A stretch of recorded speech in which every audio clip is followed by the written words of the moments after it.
boxing.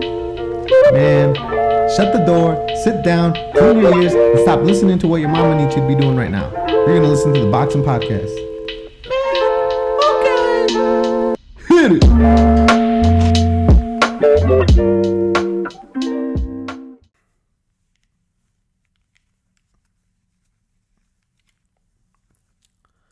And we're back. And I just want to give you guys some updates on the Boxn podcast and just Boxn overall.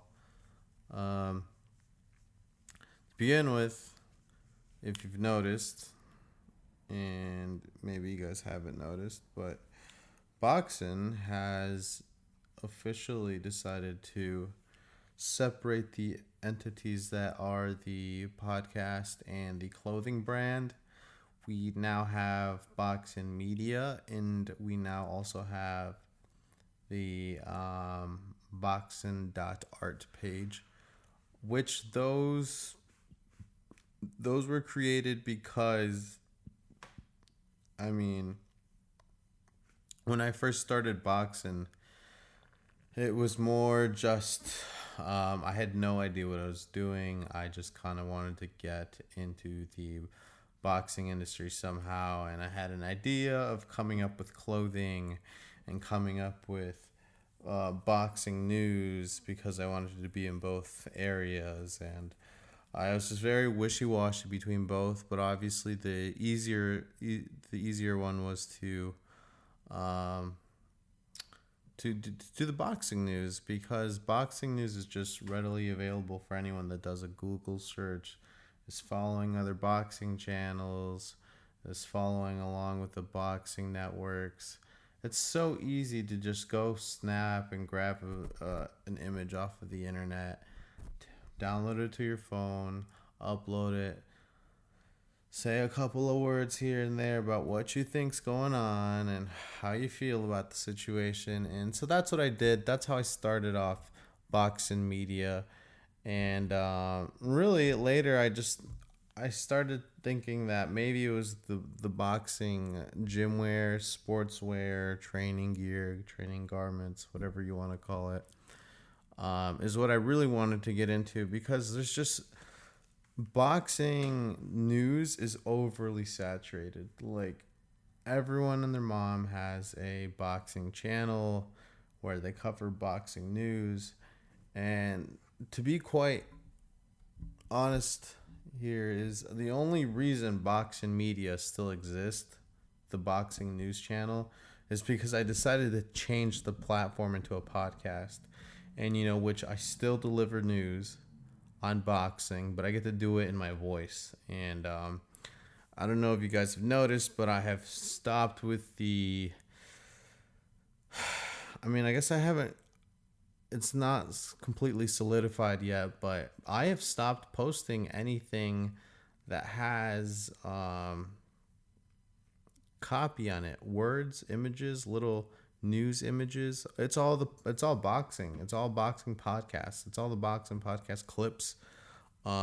So really, I honestly, I'm not saying I'm going to stop those other little things, but my main focus now is just posting clips from the podcast and getting this good word of the boxing Bible out to you guys, because that's what I have more fun doing. And it's just easier for me too, because I start my week on Sunday, I record the podcast, I edit the podcast, and then throughout the weeks I go through my podcasts, I sit down, I try to make myself listen to it and try to find what I think are the good clips, and I splice that up for you guys, and I serve it up to you guys in like a small 1-minute video. And that's the hardest part.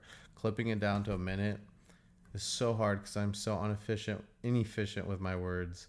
I have to clip around the silliest things. So I don't know. I'm done. I'm definitely for sure done with how Boxn Media used to be handled. I don't know. This format's more fun, and I think it's more engaging for you guys because, one, you guys have me talking to you guys all the time, every week, at least 3 times a week, and not just a boring fucking image that anyone could fucking post. and a little copy here and there. I don't know, but the point is, I separated Boxn Media, and Boxn has the news wing and then it has the clothing wing, and I separated them both because I really want to focus on the clothing wing. The podcast is more just of a side, maybe a little hobby, and we'll see where that goes. So I'm excited to start pumping out more content based around the clothing.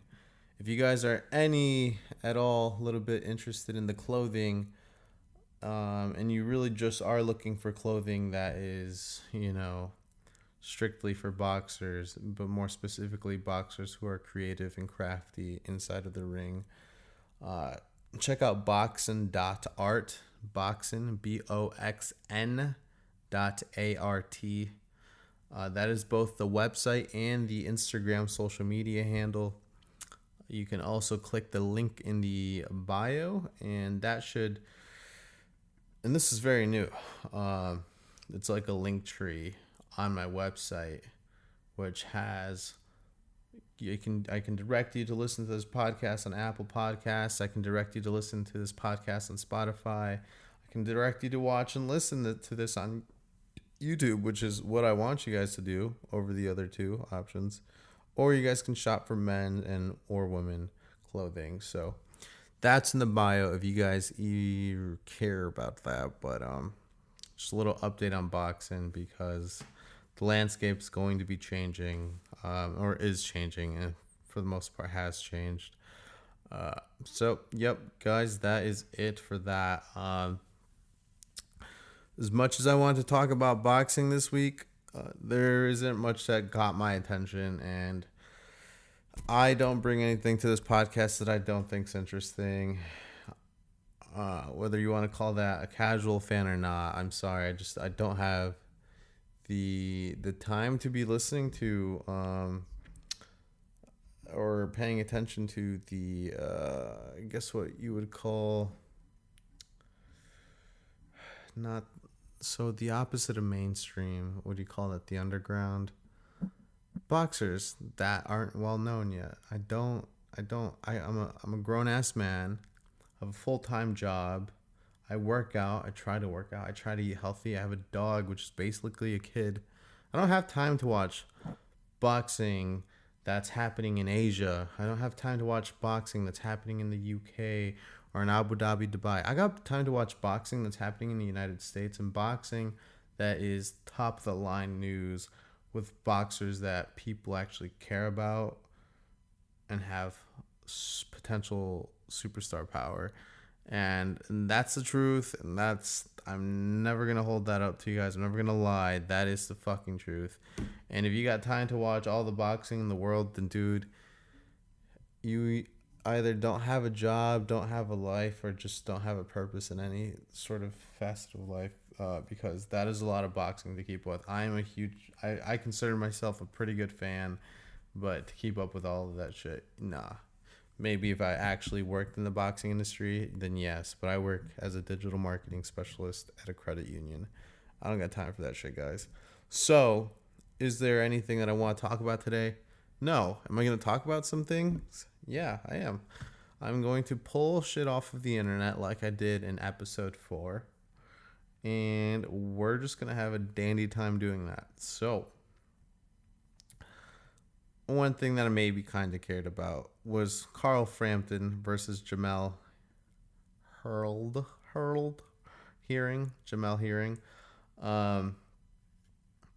They fought yesterday, and I don't know if you want to call that a quit or the towel was thrown in, but Carl Frampton definitely did not look like he wanted to be in there after being knocked down. And as soon as he saw the towel come in, he had no complaints. He saw the towel come in, and he turned his little face around and hid from the punches that were coming from Jamel. And that's understandable as fuck. He was getting his ass beat, and that's okay. That is completely okay. However, he did retire after this fight in the post-fight interview. he announced that he was retiring, and it's just a lot of the times I feel like fighters overreact or get over emotional just because they lost one fight, and that's the thing. That's the thing with boxing is just because you lose a fight doesn't mean you should completely give up. I mean, if you're Carl Frampton and you've made it this far in the sport where a lot of people know of your name, and you know me, I'm only watching American fighters. This guy's from the UK, or I mean Ireland to say the least, or I don't even know. I think he's a Scottish fighter, but I don't know. You've gone so far. You're at the top of the lightweight division. Just because you had one setback, how about a rematch? How about you? How about your goal now is a rematch? I mean, think about when Dustin Poirier from the UFC lost against Conor McGregor, and then Conor McGregor goes off and has this historical career run, and Dustin Poirier is left in the dust because he got knocked out by Conor McGregor in the first round in humiliating fashion. But did Dustin Poirier give up? No, he didn't. He fucking got back, strapped his boots on, and kept on fighting. He went on. He went on to kick a bunch of fighters' asses, and then at the end, he comes back around and fights Conor McGregor, and destroys him. And so that's the thing: is yes, you're gonna lose, but really, it's about how you get yourself back up to the top. And there is a possibility because you already got yourself to the somewhat the top, so you can get yourself back to the very top if you just put your mind and guts and sweat and tears into it. So I don't know. I don't think Carl Frampton should have retired, but I mean, you know what they say: as soon as a fighter wants to retire, they should retire. Because once you've retired, you just don't have the same motivation that you've had in the past. But I don't know. I had a lot of faith in Carl Frampton. I thought he was a very crafty fighter. I guess the only disadvantage he had going into that fight is, well, he was a lot shorter. His arms were shorter as well, so that can make it very difficult. You got to be on your A game when you're fighting a fighter that is on your same level, but physically he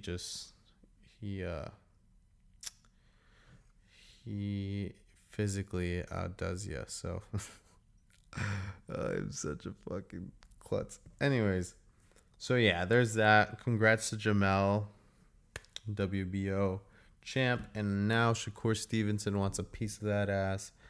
And toodles for Shakur Stevenson, but I think that fight is difficult because Shakur Stevenson. Now, is it difficult for Jamel or is it difficult for Shakur? It's difficult for both.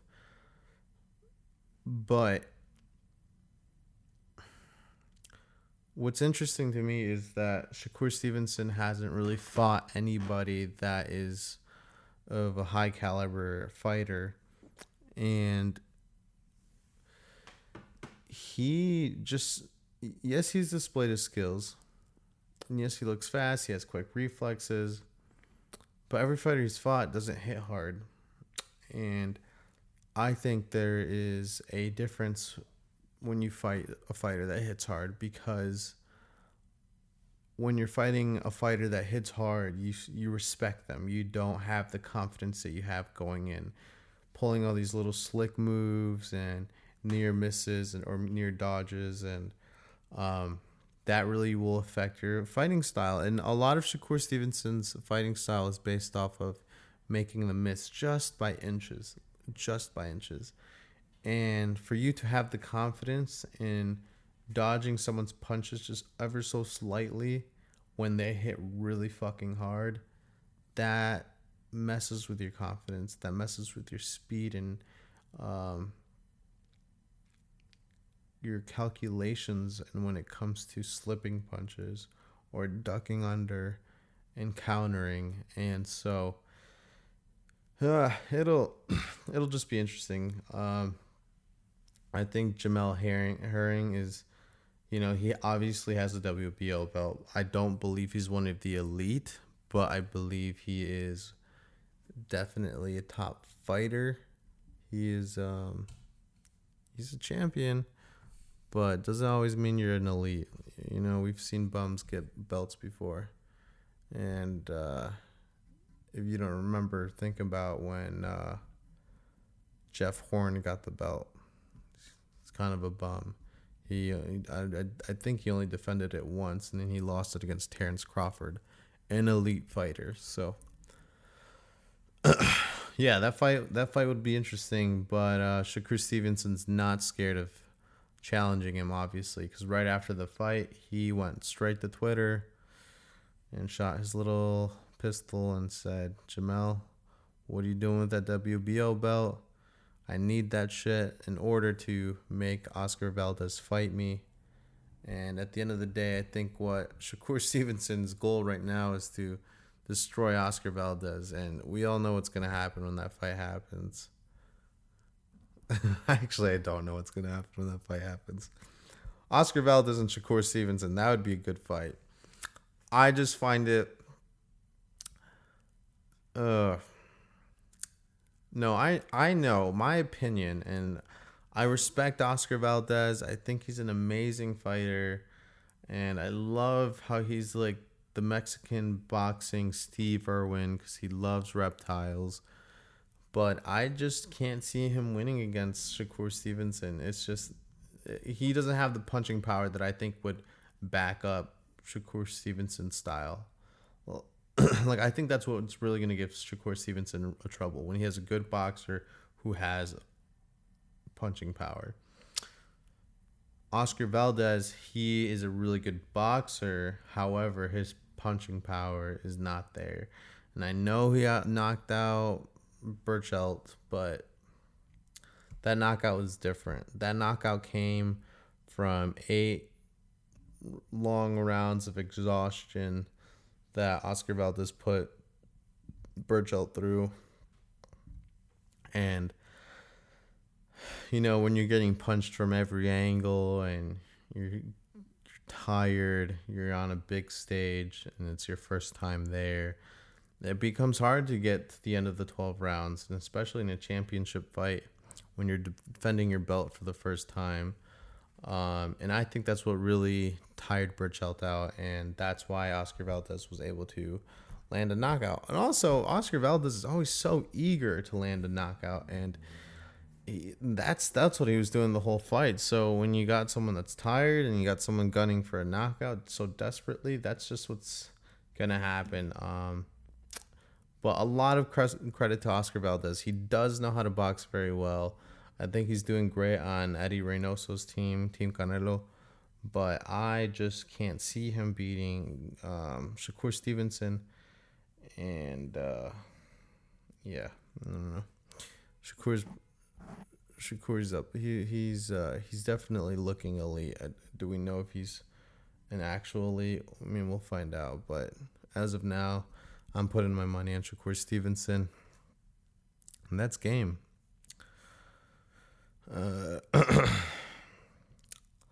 Let's poke around, guys. Now I know there is, oh my god, one thing that I did read throughout this past weekend was Miguel Cotto is fighting Juan Manuel Marquez. Oh, dude, that's gonna be so fucking crazy. Oh my gosh, I wanted that fight to happen so long ago. I remember just thinking about all the fighters that Pacquiao had pummeled through. Miguel Cotto, Juan Manuel Marquez, Margarito, Shane Mosley, freaking Joshua Cloudy. And I just remember thinking of all those fighters, and I was thinking, man, of all those fights, who do I think were some of the top opponents that Pacquiao had destroyed? Miguel Cotto, and then I thought Juan Manuel Marquez. And then somehow those names in my brain just bumped into each other, and I thought, damn, have these two ever fought each other? Like, isn't there a Puerto Rican Mexican rivalry waiting to be answered here? Shouldn't that be something that happens? And so I've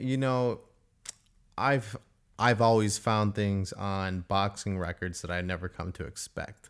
So I went to their boxing records to see if they had fought before. And yes, I should have probably known if they had fought before, but I didn't. I wasn't sure. I wanted to make sure. I wanted to be back checked myself. This was back a long time ago. Like I've known they haven't fought for a while, but I looked at the records and to my surprise, they haven't fought before. I'm like, how the fuck hasn't this fight happened?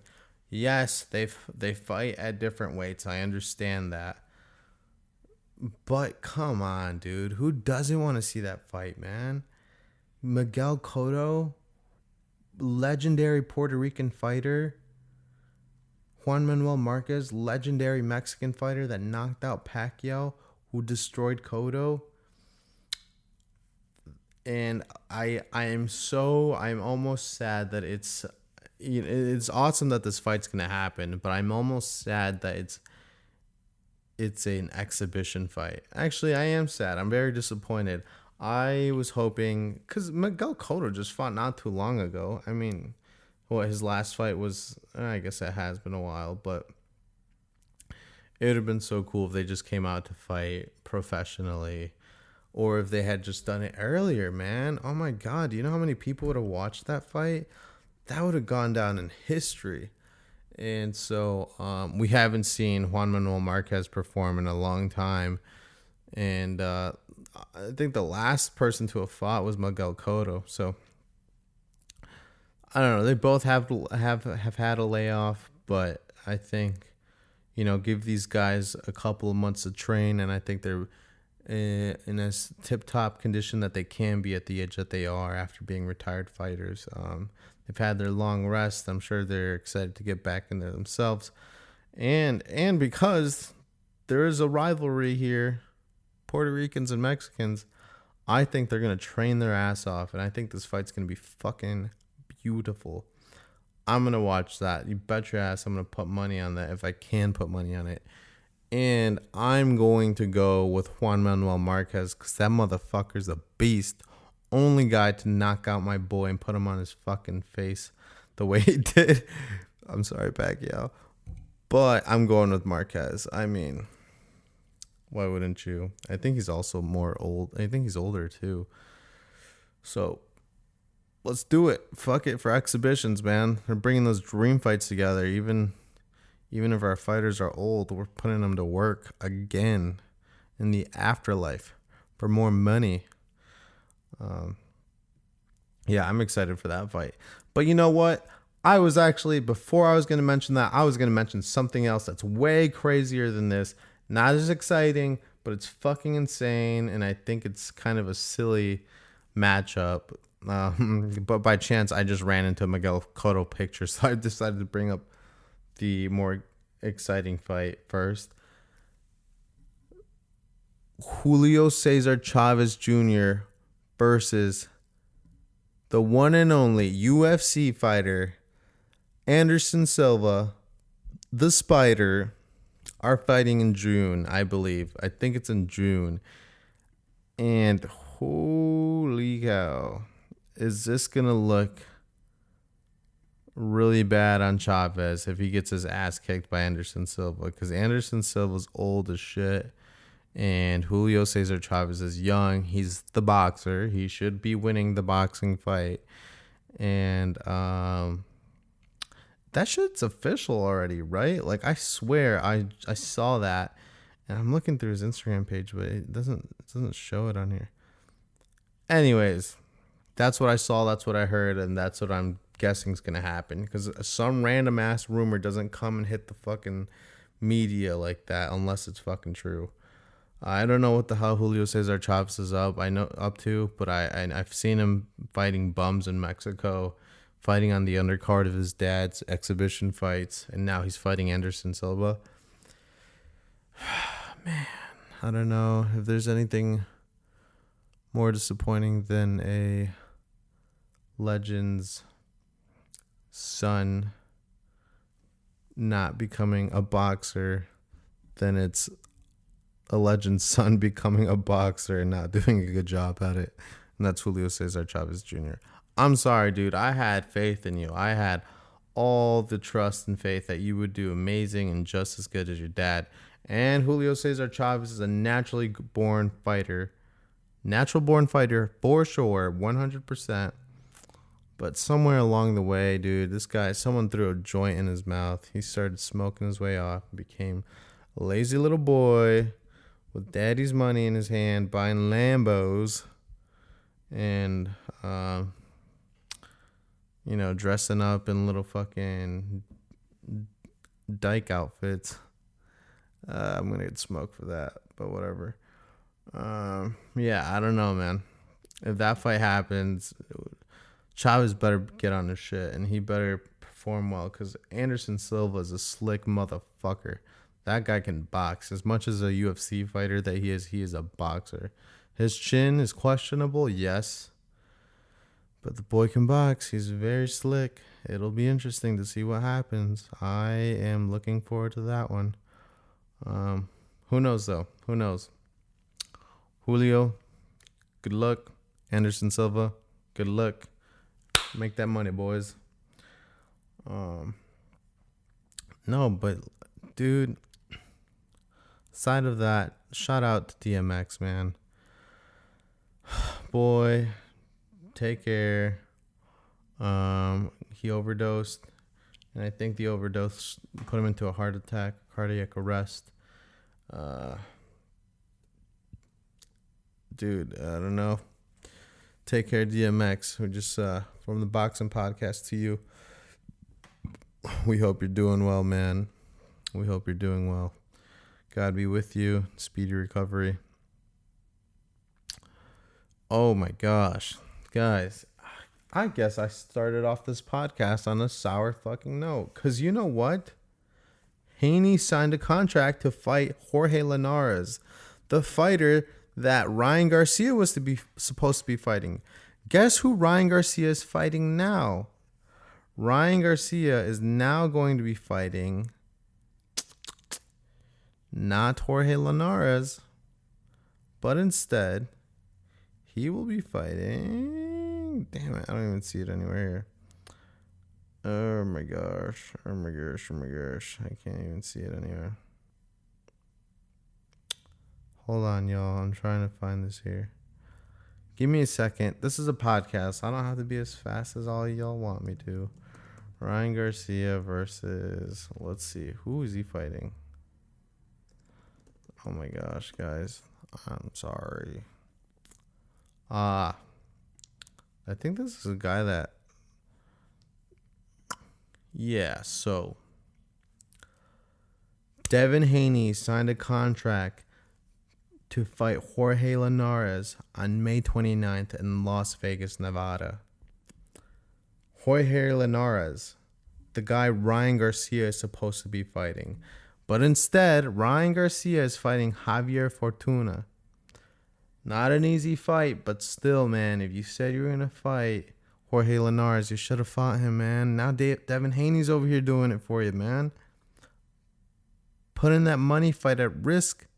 But taking risks is what's going to get you to bigger money fights. And that is a big kudos to Devin Haney taking on that fight, making Ryan Garcia look kind of bad, in my opinion, in my eyes. But I do understand that Ryan Garcia was trying to fight Manny Pacquiao. And who wouldn't take that opportunity, dude? Manny Pacquiao's like he is the last legend left on this roster. And he's on his way out, and to get that fight and to be able to say you fought Manny Pacquiao, that's insane. Like, that puts you above any fighter. Even if you lose, that just makes your boxing resume so much more exciting. No, but big props to Devin Haney, man. That is a big challenge in front of you.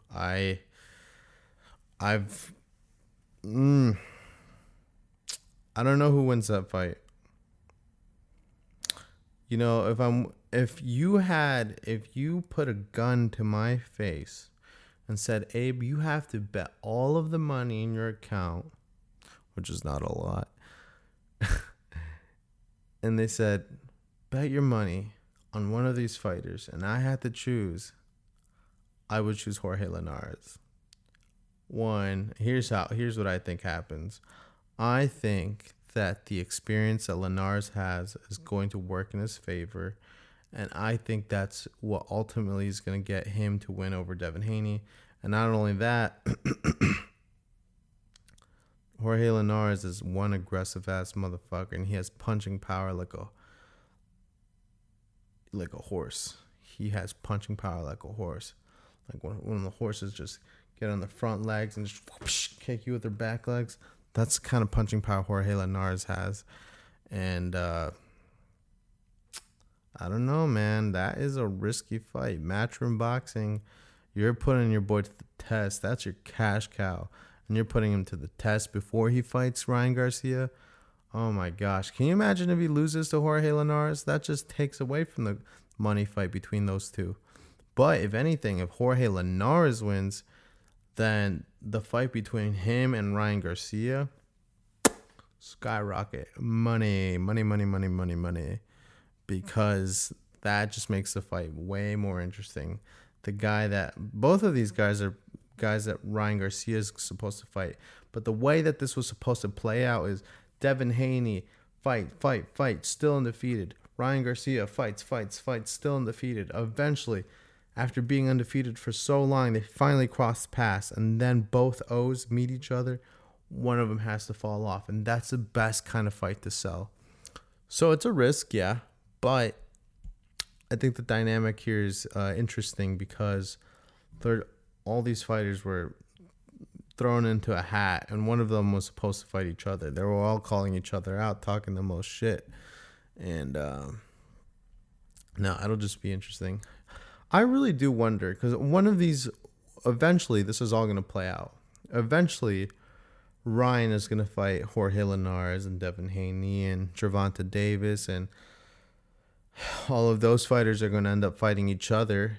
And it's just, I'm very excited to see who's going to come out at the top. I don't think there's ever been a time in history where we have so many fighters all in one era at the beginning. They're all prospects, all up and coming, all very young, all mouthy, all different personalities. And they're all thrown into the mix, and they're all on different fighting networks, and they're all, living they're all going throughout their own journey, and eventually they're going to meet up. And we've just never had so many personalities clashing all at once at the same weight class. And so it's just going to be so interesting to see who comes out at the top, because each fighter has a very compelling case, and they've all been proving the naysayers wrong all throughout their journeys. And so Ryan Garcia is proving his haters wrong. Teofimo Lopez is proving his haters wrong. Devin Haney is proving their haters wrong. Gervonta Davis doing the same thing. So if everyone's proving their haters wrong, when they meet, who's going to prove whose haters wrong? So that's what I'm interested in. I think that's going to be, not to say that I want this to go by out very quickly. I want to experience it, obviously, but it's just interesting. Exciting time to be alive in boxing. So yeah. But let's talk about Ryan Garcia fighting Javier Fortuna. First of all, I heard that Javier Fortuna is a tough cookie. He's not easy. He's not no, little walk in the park, little taxi driver, bloody blah blah blah. So good job, Ryan Garcia. But let's look into this guy a little bit. His boxing rec. Let's look on BoxRec, all right? So he has 36 wins, 25 by knockout, 2 losses, 1 by KO, and then he has 1 draw. He has an okay record, He's fought, let's see. Okay, he lost a split decision. That's so crazy. He fought Robert Easter Jr., Adrian Granados, Sharif Bojiri, Jesus Marcelo Andres Cuellar, Antonio Lazara, Torres. Eh, he lost against Jason Sosa. I don't know. I mean, we can't have our fighters fighting like top elite fights all the time, you know? Can you imagine that? Can you imagine we took our fighters and we just put them through a string of elite fighters just because we wanted to see if they were the truth or not? No, dude, you got to take their career slowly. Let them develop. I know a lot of the time we want them to like hurry the fuck up and start fighting better fighters, but come on, dude, let them marinate a little bit. Let them soak in the salt so that they're nice and tender and the fights are amazing. That's the thing. So if we build up our fighters, yes, we can put our fighters to fight right now, but if we build up our fighters, you know, with little Joe Schmoes here and there, and in between those Joe Schmoes, they're getting better and better and better. Guess what? When our undefeated fighters finally meet, the fight's going to be all that more exciting because they've had all these other past experiences with other fighters that are veterans or seasoned, or like they're just, you know, I guess you could call them stepping stones, journeymen, taxi drivers. I mean, those fighters have their own little skills and different quirks that are different for each fighter. They might not be the best, but they definitely play a part in shaping you up as a fighter. So if you put them through all of this, they've gained some experience, they've gained some knowledge, some new skills, some new know-how. And then when they get to the top and they fight each other, the fight is that much more intense because you just don't know, man. They've been prepared their whole lives. They've been preparing. They've gone through a long list of opponents. Yes, maybe they weren't all the best, but each training camp they kept getting better. And each time they went out there, they got more comfortable in the ring. And each time they got out there, they learned how to handle the pressure of fans, and maybe they got clipped a little bit by a taxi driver and they learned how to withstand that, you know? That's just it. No, but Javier Fortuna, he's been fighting since 2009. His last fight was in 2020, November 21st. He's a southpaw. Could Ryan Garcia be using this fight to get prepared for Gervonta Davis? Probably, because Gervonta Davis and this boy are like the same height. They're 5'6.5". How old is Gervonta Davis? Gervonta Davis is the same size as this dude. You know Ryan Garcia is getting ready for that fight. Dude, Gervonta Davis is shorter than this guy. Holy shit. Gervonta Davis is shorter than Fortuna by an inch. Yo, that's crazy. Oh my god. I didn't know Gervonta Davis is that short. He's fucked. There's no way he's beating Ryan Garcia. Holy damn. Oh my god. If you guys go to Boxrec and look at Gervonta Davis's picture, he looks so drained in this picture. Boy must have been on a freaking treadmill like 10 minutes prior to getting onto his fucking weight scale, because in the picture he looks drained, man. And they took this picture during the weigh-in because he looks, oh my god, he looks so bad. But that's interesting. Yeah, I mean, in other news, I know Gervonta Davis has been in some tough shit, and I don't know if it's true or not because this kid's still on Twitter like it's nothing. I know that he was charged with an alleged hit and run, facing maximum of 7 years in prison if he's convicted. I don't know what goes into a case like this when you're with a team that is led by the boy Floyd Mayweather himself, who has a ton of money. Floyd Mayweather's watching this. He's thinking, oh my god, son of a bitch, why can't this kid stay out of trouble? Why does he keep fucking doing shit like this? Why does he keep hanging out with Adrian Broner? Why does he keep falling down the same footsteps as Adrian Broner? Dude, Gervonta Davis, the worst mistake he made was hanging out with Adrian Broner. Or just, this is going to sound fake, and I'm not saying you should abandon all your friends, but for the betterment of your life and yourself and your family. Because Gervonta Davis has a daughter now, right? So if he keeps hanging out with friends that gangbang, those friends are going to get him into gang banging issues. And so that's what he needs to avoid, because he has a little daughter at home hoping that her daddy's going to come home after every fight, after every night out at the strip club, at the fucking bars, at the clubs. And Gervonta Davis is out there getting drunk, hitting people, and then just driving off without saying a word. Instead of staying back and trying to fix the issue, he's doing idiot decisions when he has the potential of a Mike Tyson. He has the potential to be the star of boxing, and he's throwing it all away just because he's having too much fun and making all this money and blowing all of his money.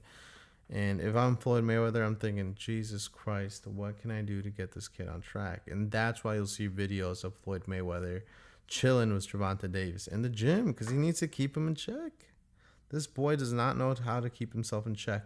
And that's why he'll lose to Ryan Garcia. And that's why he'll lose to Devin Haney, Teofimo Lopez, and all those other fighters. Not because he's not as skilled, because this kid is way more skilled than all of these fighters put together. He's way more aggressive, more explosive, way more talented than any of these fighters. But what's going to fuck you up is you could have all of that talent. You could have all that power. But if you don't have that discipline and you don't stay out the fucking streets, you're fucked in this game, man. You got to stay focused. And that's where that's where I rest my case with Gervonta Davis. I wish him the best, and I hope to God he does not get sent to prison for 7 years. Because 7 years from now, dude, you're going to be out your fucking prime, my guy. So, yeah. Hey. Nah, guys, that's it, man. That's it for today. Thank you for tuning in. Thank you for being here to listen to me talk a little bit about what's going on in the boxing world. I hope within the coming weeks we get a couple fight announcements coming up. I know Manny Pacquiao's got something brewing. I know Terrence Crawford has something brewing. Mike Garcia, Errol Spence. We'll see what's up. I did want to say something, guys. We did just drop the minimalist collection on the Boxn.art website. The minimalist collection is clothing designed with subtle Boxn logos on the clothing garments, so that it's good for training, intense training days.